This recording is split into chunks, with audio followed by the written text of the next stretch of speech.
Hello and welcome back to another video today here again on Forza Horizon 5 to take a look at an actually new festival playlist car, one of only two that isn't completely recycled here in Forza Horizon 5, which is of course this BMW M4 Competition, which of course you obtain by getting 80 points in the overall series. It has a few interesting and quite nice manufacturer colours. It's got some whites, silvers, blacks, rather lovely green and blue, and what can only be described as urine yellow, so I'm obviously going to go for the green. For some reason this isn't just an M4, but an M4 Competition Coupe. But of course it's the coupe. The saloon would be called the BMW M3, which I actually think is a way better looking car, and I would have rather seen that added. Actually no, the one I think we'd all rather have seen is the M3 Touring. Or even if for whatever reason they decided they needed an M4, surely the M4 CSL would be the one to add at this point. Anyway, this is the one we have, and it's one of only two actually new vehicles in this series, so I suppose we should try and be pleased with this.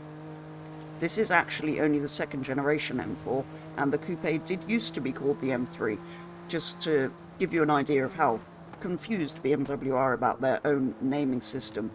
And the competition part of the name, I think, is just basically a way of BMW selling the competition name with not many changes. I believe it's like seats and something to do with the performance slightly, but nothing really noticeable, and presumably quite a large cost for that. Anyway, this second generation M4 has a 3-litre inline-6 engine producing 503 horsepower and 650 Nm of torque, and weighs a massive 1,725 kilos, putting it at a 778 PI from standard here in Forza. Now I actually have driven this in Rivals at the beginning of this series, even if it was just for a brief lap a week or two ago, and I didn't really push it. I just kind of do the lap to complete it. I don't really go for a time in monthly Rivals. Anyway, it is rather nice to drive. It disguises that rather large weight pretty well. The only thought I had whilst driving this is it feels awfully similar to the BMW M8 Competition that we got in Forza not all that long ago, which is a much more expensive car, so it makes me think, well, what is actually the point of the M8 at this point? If you can get an almost as good performing coupe for, well, still quite a lot of money, but for M4 price, why would you pay the extra for the M8? Yes, the 8 looks better and has a bigger engine, but apart from that, I can't see much reason you'd have it over this, actually. Anyway, as well, rather surprisingly, this M4 Competition managed to hit exactly 200 miles an hour on the downhill, which I suppose makes sense. In reality, it would be limited to 155, because all German cars are, but yeah, pretty impressed with that top speed. Wasn't expecting it to be quite that fast. So in terms of upgrades and customization, we have 3 engine swap options. This is your standard engine. We then have a 4-litre V8, a 5-litre V10, which I believe is from the old BMW M5, which is a very tempting swap to do, and a racing 3-litre inline-6, which is probably closest to the standard engine in this thing. There's also your usual all-wheel drive conversion, and yes, I did say customization, because as well as Forza Aero, we have BMW Sport Parts. That's the Forza Aero, if you want to see that for whatever reason. But yeah, we have BMW Sport Parts, which most of them look rather good. We've got the wing, obviously also Forza Aero and wingless, but we've got the wing, we've got, well, that, which I'm not sure how I feel about that. I think it's quite hideous, but let's go with a full matching kit for now, and that, which looks pretty good. You've also got your usual tyres. It's on Sport from Standard, but you can obviously equip all the usual options. Same with gearbox. It's not got Sport at the moment, but you can put all of your usual things in there. Everything is pretty much as normal throughout the rest of the upgrade options. I have just noticed quite an interesting thing about the M4 Competition. It's the lowest PI rated BMW M4 in this game from Standard. the old M4 GTS is 814, which, fair enough, that's the GTS. But even the normal old M4 Coupe is 782, where this is only 778. It's less powerful at 430 horsepower, but it weighs quite a bit less. So yeah, this one is a bit of a big, heavy lump, really, compared to the old model.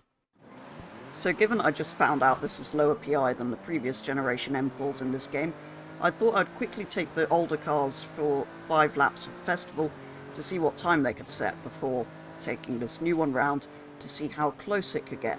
Now the M4 GTS is way up in S1 class at 814, and it's basically a track car that's worth several times more than this and did a 106.284. So let's not worry too much about that one. That's up near the Nissan GTR in terms of speed. But the other M4, the kind of standard version of that model, is at A782 and set to 108.886. So I was hoping this would get somewhere near that, but this sets a 109.270, which isn't too far off considering it's slightly lower PI. I just think it's a bit of a mistake from BMW to make their new M4 worse than their old M4. Mostly because it's a lot heavier, and, well, I did say earlier that it disguises its weight quite well in its handling, which is true until you drive the previous one, and then when you get back in this after that, it is noticeable. So I've thrown on a quick set of A-class upgrades, leaving the engine and drivetrain standard, going for the BMW aero parts. I've left tyres standard, it's on sports already, but brought the widths up and track widths out, which only really makes it look better, I suppose. I've then gone for a race clutch, race transmission, which added no PI at all, race driveline to try and bring the weight down a bit further after weight reduction, which I'll get to in a second. Left brakes as standard, suspension as standard, it's already on sport. I've done the anti-roll bars, not done the roll cage, and yeah, weight reduction I couldn't quite get race, even if that was pretty much the only thing I did, so I've gone for one below that, which means I've not really had room for any engine upgrades. I've managed to squeeze in a slightly upgraded flywheel just to bring the weight down ever so slightly more. So after those upgrades, I headed online for some Horizon Open. I joined one race into a series, the second race that I got into being Junas Blancas, which started reasonably well, but then I found I didn't quite have enough power in this car compared to the others, got past a few crashing people, and then I got stuck behind an LFA until I missed a checkpoint trying to squeeze up the inside of him, which was probably a bit of an ambitious move from me. The final race of that series was Los Jardins, where my car was very average and quite slidey, particularly out of the low-speed corners. Most of the race I had that same Lexus chasing me down, who then overtook me and proceeded to slow down. I think overall though he did have faster pace than that Lexus, so it probably should have finished ahead of the M4 to be honest.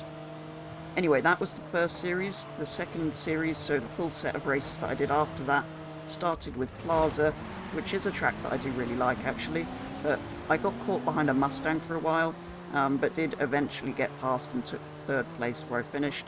But yeah, before I got caught behind him, I got stuck in all kinds of carnage, which actually was a bit of a theme throughout all of these races, and probably is most of Open, to be honest. The second race was the Reservorio Sprint, where I again didn't really have enough power at the start, although the top end of the car wasn't too bad, so potentially with some adjusted gear ratios this car could be a little bit better, but I don't think it's going to be brilliant ever.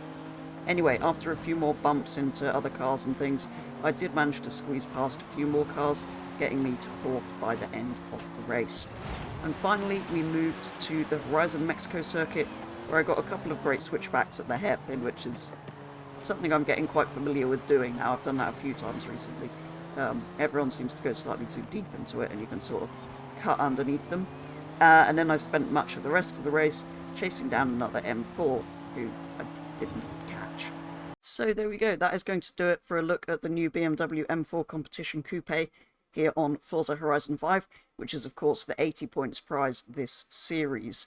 So on the face of it, it seemed like it was a good driving car, almost as good as the M8, making me question what the point of the M8 was, until I realised how much higher PI that actually is, and also that both previous M4s that we have in the game are also higher PI, mostly because they're lighter, but making them much better cars to drive than this. If you drive them back to back, it becomes quite noticeable, because this felt like the weight was well disguised to begin with. But yeah, you jump in one of those older ones, and immediately it feels so much nicer than this. So BMW have taken a bit of a step backwards with this car, it seems, because even the standard M4 of the previous generation was much nicer to drive, higher PI, and set a faster festival time. Then with the A-Class upgrades, it wasn't great online, potentially because it already starts quite a way into A, you've not got that much room to play with, so maybe in S1 it would be better, or even that A-Class tune would be improved slightly by adjusting gear ratios, but I don't think it's ever going to be a particularly good car. It possibly needed trying in S1 as well, but I've done quite a lot of S1 and S2 lately, so wanted to try out A-Class, which I do generally prefer. But yeah, wasn't all that great at that. So there we go. On the face of it, it seemed quite good. After trying it out with a few different things, it gradually seemed less and less good. Although it does come with a unique aero kit, which is something, I suppose. But anyway, there we go. That is going to do it for a first look at this new car. So thank you very much for watching, and I'll be back with the next video very soon.